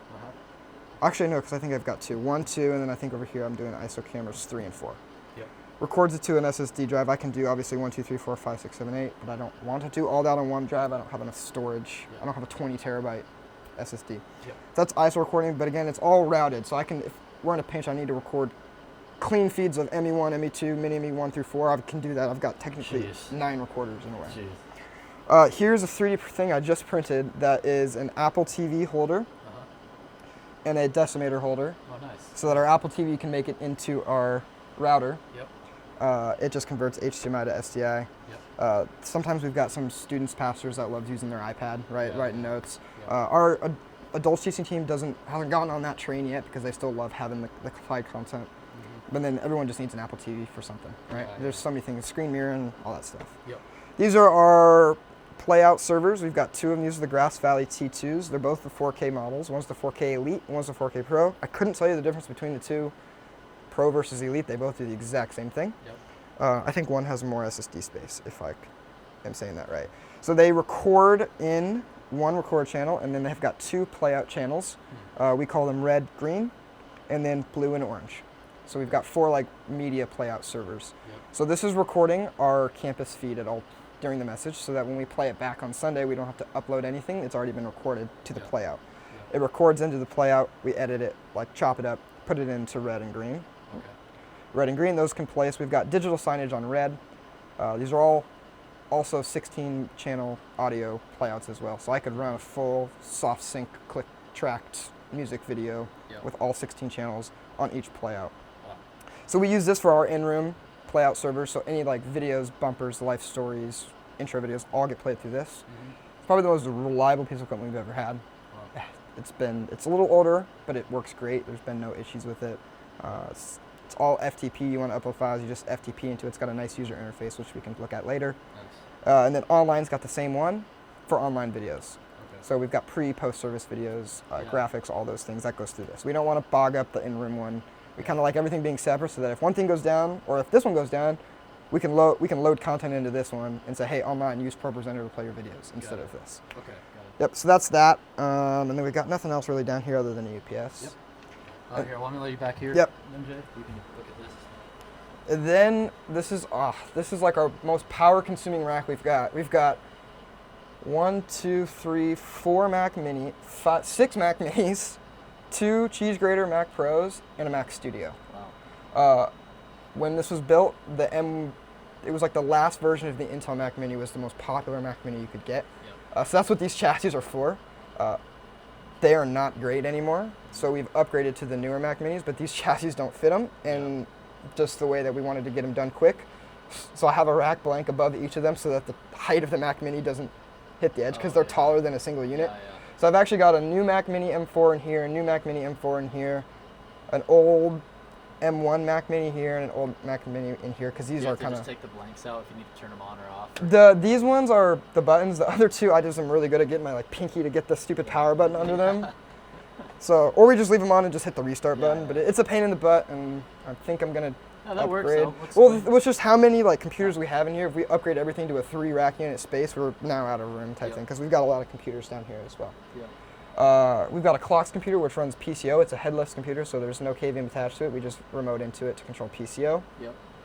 And then this one's just kind of like an aux engineer computer. I used to run Companion on it, a bunch of different things. Yep. I'm a big nerd, so I like to nerd out and test different softwares and different networking things. And then we've got our main graphics Mac Pro, which these are identical Mac Pros. We've got our main graphics, so this runs Resolume for teaching content, walking graphics. This does not run Resolume for lighting. This is just straight for in-service teaching videos, all that stuff. Just Resolume.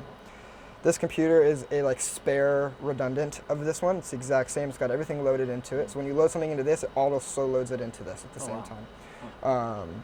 Ready to go as a backup. I just need to switch a card or whatever. It has never failed. We've never needed it. Again, wait, how do you get the redundancy with 2 machines? So I have a software that I've built that when you load it via the server into this, this is always kind of like a RAID system. It's always checking, hey, what's different? What's different? What's different? Oh, this one has this file that this one doesn't. Great, let me copy it and bring it onto this one. Got it. We don't always necessarily load this into Resolume, but if we need to, we don't need to copy over 300 gigabyte files for the huge full screen LED wall stuff. We've got a timecode distributor here, which is different than the timecode that the SRG is generating. This is straight from Ableton to run timecode for lyrics and lighting. It just basically takes in the analog signal and distributes it into 8 outputs to go into our lyrics computer, our lighting computer. And then down here is our lighting Windows Beast using the same thing running Resolume, but it's got a lot more power because a lot of our lighting visuals, there's movement, bigger file sizes. Our main graphics are more pictures and images, so we have a computer for that. This computer does lyrics, lower thirds from ProPresenter. This is our teaching computer, so this is the same thing. These all have ProPresenter on them. This is a ProPresenter that just does slides for the teaching passages that show up next to them, a backup lyrics computer, and then an online computer to manage the stream, make sure everything looks good, all that fun stuff. And then a UPS down there. And then over here, we've got another open gear frame. This is just a fiber open gear frame. With the way that this building is, we have to run fiber through the old control room still, because that's where all the floor pockets go to the old control room. So they hit another open gear frame over there into an Aja Fido, which basically just transmits it over fiber to here. We receive the fiber here.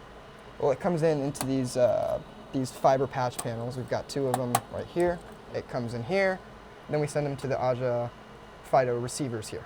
Transmit, receive. That's how we're able to get the stage monitors, the back wall, all the different camera stuff in there. So that's like our fiber station here. And then going down, we've got 1, 2, 4 network switches running probably 7 VLANs on them. So we've got our main first network switch. We had to switch it out to a Netgear because our Cisco one failed and practically blew up on us. So I switched this to a Netgear system. We've been trying it out, seeing how we like their whole AV line of products. It's pretty cool. So we've been using that. And then we go into everything, just kind of waterfalls into each other. We've got another Cisco.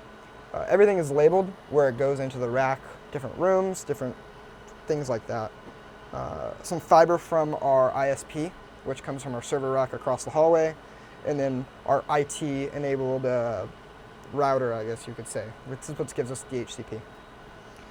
Here's our Barco EventMaster E2. This is like the brain of our screens. It's a 4K screen processor, scaler, everything. So everything goes into here that's going to make it to a destination of the screen. It scales out our screens, it maps them, right? Our center screen isn't straight 16:9, isn't straight 4K. It's like 2 4K canvases put together. So this puts the 4K canvases together, helps format them. It's been a super cool help in all that. So everything goes through here, which we have a controller to switch all those different things. And then we've got 4 Brompton SX40 processors. We've got a house left processor for our house left LED wall, house right, and then 2 for the center. This center does the main center wall, and then these center do the center side banners as well, because we want to run those independently of each other, maybe they get different color on different things, so that when I'm adjusting the color on the center, it's not doing both. Maybe we like the banners looking a little warmer, cooler. I can adjust both of those independently. And then 2 UPSs down there for power as well. So that's these racks. We got the 6 here. Do you want to look in the back of them? Oh yeah, of course. Oh, I know you do. Of course. How's the, because how long ago was this installed? 2021, end of 2021, 2022-ish. Yeah, so 4 years. Yeah. Let's see how Entropy is done. I've done a lot of renovations Yeah, trying to clean them up a little bit, because Yeah, yeah. you know, adding things, removing things. Totally. Yeah. No, it's looking good. So all inputs, all outputs. Yeah. Switcher, Ultrix. Yep. Summit's famous cable management. Oh yeah. All those blades and the Ultrix there. Yep.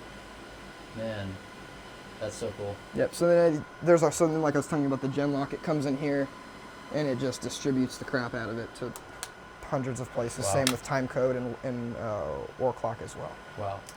So that's this rack. That's kind of like our videoist rack we've got. And then over here is the fiber. Oh yeah. So all the fiber comes into these panels Oh, here. cool. So Yeah. there's floor pockets all around the stage and all around the auditorium, labeled accordingly.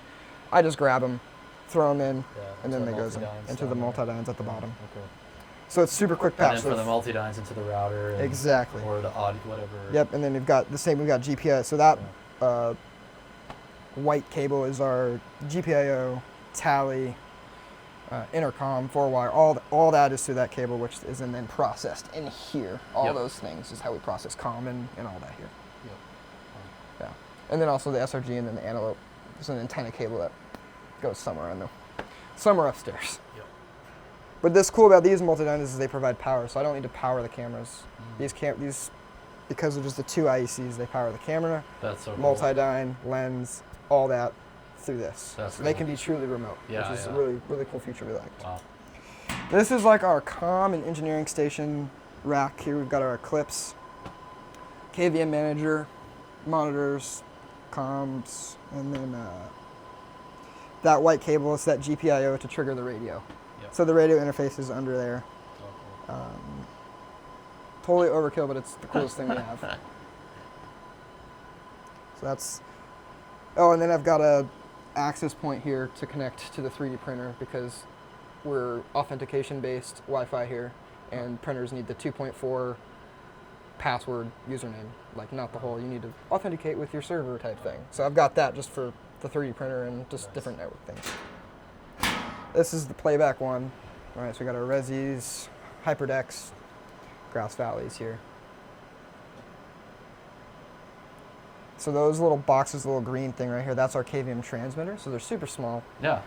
They just grab a KVM signal, they go into a KVM VLAN. They Yep. can't go on our main network or else they would just crash because of how much data is going through it. Yeah. So it gets on its own VLAN, it just plugs in over a DVI and then the 2 USBs to get mouse, keyboard, and power. Oh, that's cool. So that's the transmitter, and I'll show you Yeah. what the receivers look like. They're Yeah. pretty cool as well. This is the computer beast section. Oh, wow. So as you can see, I had to like take off the tops of those to get Yep. the Macs to actually fit inside of them. Yep. And then every single one of the Macs has a HDMI out to a decimator, so that on the Ultrix we have a monitor feed, so that I could build a multi-view of all the CG machines, Yeah, see yeah. what their monitors, so like a producer could sit in front of house and be like, hey, That's I want to see what CG 1, 2, 3, and not use my mouse to control them and like take over, but still Yeah, be able yeah. to like monitor everything. Yep. Extra caddy drives. We've got, that's kind of like what the receivers look like. It's just more of like a rack-mounted transmitter. It's a Yep. little bit higher powered for the computer. Oh, yeah. And then a Focusrite system, which takes in the time code over XLR and turns it into a USB digital audio interface. Wow. And then this rack is just a bunch of fiber and all that, John. So the Yep. fiber all comes in over here, goes into these patch bays like we were saying, and then goes into our FIDOs, which I've labeled if they're receiving, transmitting, or if they do both. And then here's obviously the E2. Our lighting computer is actually running over DVI because it's the best way to allocate resources so that we can run 8K technically. Each of these cards can hold 8K, so you can distribute that however you want. So if that's 2 4K feeds, 6 2K feeds, like however you want to do it. 4 2K feeds or however that is, you can distribute it. Same with the output cards. These are just 3G cards, 1080. We can run 4 1080 sources on them, or you could quad link them to be a 4K. Wow. So anything that's still 3G is on that side. And then obviously all the LED processors are getting their data, their signal, and then they're going out via fiber to a panel up stage, which then they have a big SMPTE cable that connects it to the wall. Wow. So that's the racks. All right, so this is our like engineer oversee. We put it in the corner so that they can see everything, and they have the closest exit point to the door in case something goes wrong. So they've got 2 KVM receivers here. So like I was saying with the KVM system, is I could go like this, log in to a credential that I have, and connect to any of the machines. All right, if I wanted to connect to Lyrics, I'm here. If I wanted to connect to the control PC, which is like our engineering PC, I can connect. It's super easy. I can sit anywhere and control anything. So they've got 2 of those here, as well as a Atomos neon monitor for checking color, making sure that focus is good for cameras. And then there's that transport controller thing I was talking about. So they're able to trigger and play the hyperdecks and the Shoguns. They've also got another UltraTouch here for patching if they need to do that instead of logging into the Ultrix to patch, as well as a ClearCom panel there. Every station has got 2 SDI ports and 2 Ethernet ports for data, VLAN, all the different things. Like if I'm working on a thing that needs a specific VLAN, I don't need to go sit in the rack. I can sit out here, plug in, assign the VLAN, and I'm good. Same KVM system here. We've got 2 Gen X speakers for engineering monitoring so that our engineer can monitor the Spanish feed, manage the online audio, all the different things there. This computer is kind of our edit computer. I've built a software that controls the hyperdeck so they don't have to use the thing there. Just basically throws the hyperdeck, shows the time code they can record, name them, easy as pie there. So that's this. And then these are what their receivers look like. So they just kind of, they get the same VLAN, they've got data, power out, GPIO, audio. Over here is kind of our show call station. This is like, I would say the master control of master control. They've got 2 KVMs here. They got one on the left that can KVM into anything, kind of like a middle multi-view, and then one on the right, as well as 2 screens at the bottom that show the teaching pastor slides so they know what's on their stage monitors. So whatever's on their stage monitors, we have them set up as whatever's on their stage monitors they can put there. So if they want to see, oh, is he even looking at the right slide? It's right there. And they've got like a monitor. So I've also set these up to see what's coming from our lighting versus main graphics Resolume, so that we know, hey, they don't have the graphic up. They do have the graphic up. This is what's up. I'm good to switch over. I'm good to do that. So that's kind of that whole control thing here. This is the Grass Valley interface. Like I said, it's got its core channel and then 2 playout channels. So you just load them in, drag them, add their end effects, start effects, play. Super easy, super low key. And then over here is the CG like teaching computer. All runs ProPresenter. They just run their slides, super easy. And then so that's a slide layout for the big screen. So like yeah, exactly. The big screen one. I think we've got one. Actually, I don't even think we did any this week. We didn't even do any this week. That's sad. But we've got some. Like if I were to.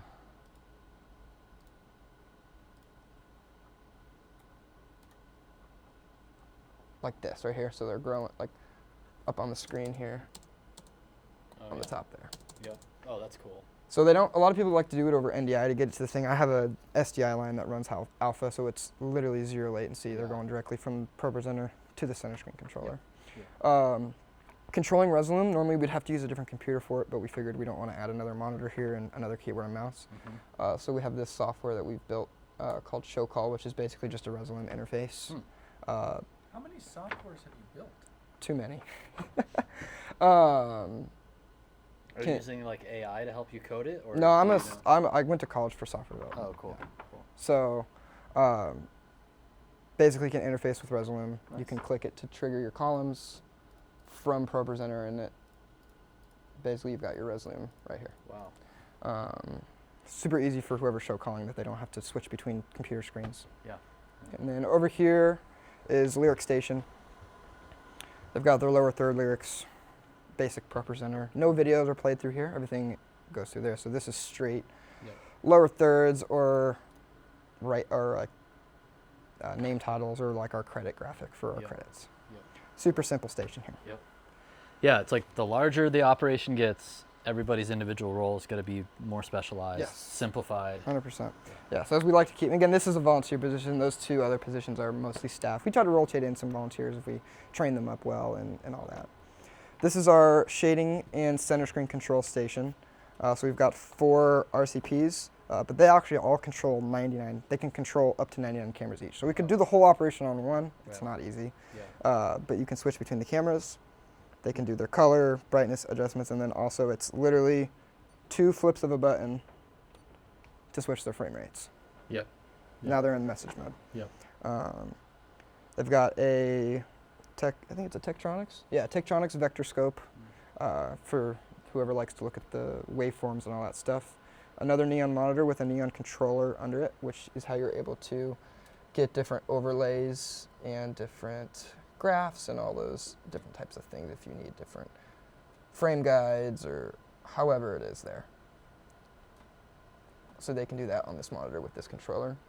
And then they have an Ultra Core RCP under it, which is how they're able to switch what goes to this monitor. So you can select your destination. So if I want to select the waveform, but I want to put up camera 1, I can put up camera 1, 2, 3, or 4. I've also got it set so that you can push these in and it previews that camera.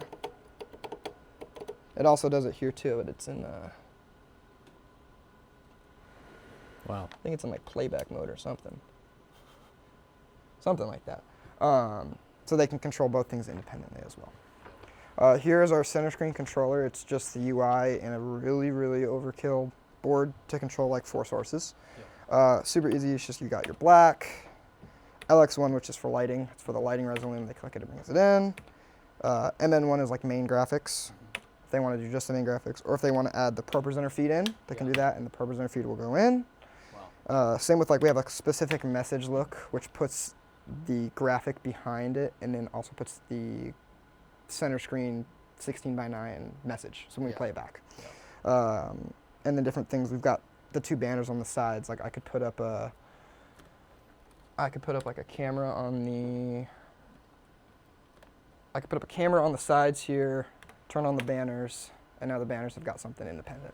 Oh wow! So if we ever did things where we wanted an iMag, worship leader on the sides with maybe a visual on the big screens, or however we wanted, it's all done through the switcher and this center screen controller. That's cool. And then obviously just a basic multi-view here so that they can do cameras. They're always looking at cameras, making sure, talking to volunteers, making sure that they all know the brightness, what to do, focus, all that. It's a little bit easier to look at focus on here than a 7-inch screen on the actual camera. This is the director seat. We don't do TD and regular director. It's kind of the TD and the director just right here. It's just one person. We've got the Carbonite. I think this is the 2ME panel. Super simple. Obviously, we've got more than 2 MEs. We've got the 2 MEs and the 4 MEs, but they're so easy to just switch between. Just select what I want. Wow. The old beauty here, but she does her job and she does it well. So. And then I just have another monitor here that I can use to see the teaching monitor, but it's also cool, it's on an aux, so I can send whatever I want to it. So if I wanted to look at what the room cam's seeing, I can do that, or if I want to look at the clocks or CG2 monitor, so I can see the teaching slide, so I know when a slide's coming up, it's when to put it on the screen type thing. Got on-air lights to put on our on-air graphic things or whatever. And then this is just kind of like a flex position so that if we ever have bigger events like Christmas, Easter, where we need someone that's dedicated to just being in charge of like recording or technical assisting, maybe even I would have a volunteer sit here and I would direct, or I would be opposite, like whatever we can do. This is just a really good open flexed position. What role are you often doing? Video directing. Okay. Welcome to Broadcast Audio. Yep, thank you. It kind of feels like I'm at front of house. On purpose. Yep. Yeah, this room is staffed on the weekend. We've got Yvonne Talamontes on our audio department and AJ Mather, who runs our studio, two amazing engineers, great dudes, operating in here amongst a few other engineers that'll come in. But this position, this room, is very specifically mixing the product that leaves the venue. So to our web encoder and to our campus encoder for our campus teams to receive the feed. So different mix product, ambience miking, mastering strategies for those two different encode products, level standards coming from this position. Yep. So this is just a Saturday night role for us because our teaching team is only live for 2 services on Saturday night. Okay. So this engineer is mixing those 2 services, and then on Sunday morning for our front of house engineer in here, they're taking playback just like our campuses are taking playback of the product that was mixed in this room on Saturday. Yep. Wow. So yeah, Cool. S6L tied into the front of house S6L, Yeah. sharing I/O, very similar setup. Yeah, it feels like a copy of front of house. Maybe you got some more like outboard gear here too, but Yeah, again, the mastering side of this, there is some additional outboard, some additional limiters applied. You Yeah. can see level meters here for our 2 encoders, Oh, okay. so we can hit our mastering standards. So you can see my LUFS labeling here for the loudness standards we're trying to reach for our online experience and for our campus encode product. Yep. So we can standardize on those. We also have the same Smaart setup for target curves for what we're trying to hit for music and speech for our online web product. And then some outboard that's ever changing just to kind of suit the aesthetic of the mix in the season we're in. Yep. And then similar systems to what we're operating at front of house. This guy is handling the MADI. So Trevor was talking about MADI being an audio transport to and from video. So this is receiving and sending those MADI lines into our Avid engine so that we can receive all of those video servers, media servers, audio, and then we can then send that audio back to video land to encode through the Ultrix. And also for comms. So the Eclipse system also having MADI I/O, so we can freely route audio between our audio consoles, our video router in the Ultrix, and our Eclipse comm systems, based on the needs. Yeah. Nicely treated room. Yeah, this was, built on purpose. So this, this whole space was a big open space, and so we were able to design this with the intent of this being a mixed space. Yeah. So not only treatment inside the room, but transmission outside the room, since we're sharing a wall with the control room. Yeah. So you shut that door, and it's it's a bunker in here. Yep. That's cool. Wow. Very nice. I just love the design and the vibe of the room. It's great. Yeah, we're lucky to have it. It's a great space. Yeah. It's like a baby control room here. Yeah.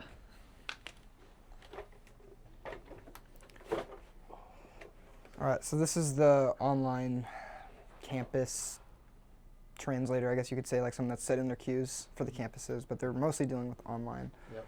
We don't do live hosts for online at this moment. We are looking to do that soon, but for right now it's just videos. Like I was saying, they've got that other T2, so they've got their own set of videos that they're playing, pre and post service, and they've also got the same switcher we have here.